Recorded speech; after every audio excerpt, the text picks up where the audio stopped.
ఎదురు చూసేటప్పుడు కృంగిపోతాం, నలిగిపోతాం, చిరాకు వచ్చేస్తుంది. ఇప్పుడు అంతా ఏంటో తెలుసా, మనకి మనిషి ఎదురు చూడలేదు. మనిషికి ఏదైనా చాలా ఫాస్ట్గా వచ్చేయాలి.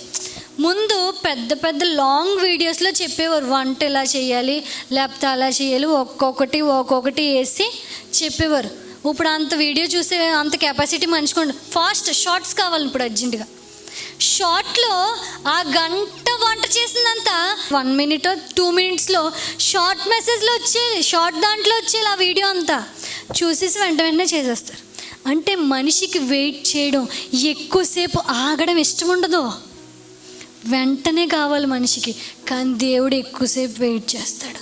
దేవుడికి వెయిటింగ్ అంటేనే ఇష్టం. ఎందుకో తెలుసా, నీ వెయిటింగ్లో ఆయనకి నిన్ను దగ్గర చేసుకుంటాడు. నీ ఎదురు చూసే కాలంలో నిన్ను తయారు చేసుకుంటాడు, నిన్ను పరిపూర్ణులుగా తయారు చేసుకుంటాడు.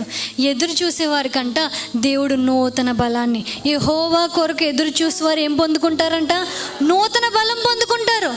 ఒక్కొక్కసారి ఇది జరగదు, చిరాకు వచ్చేస్తుంది కదా, అప్పుడు ఏదో ఒక విధంగా ధైర్యపరిచి మనకు ముందుకు నడిపిస్తూ ఉంటాడు, ఆదరిస్తూ ఉంటాడు, ఓదారుస్తూ ఉంటాడు.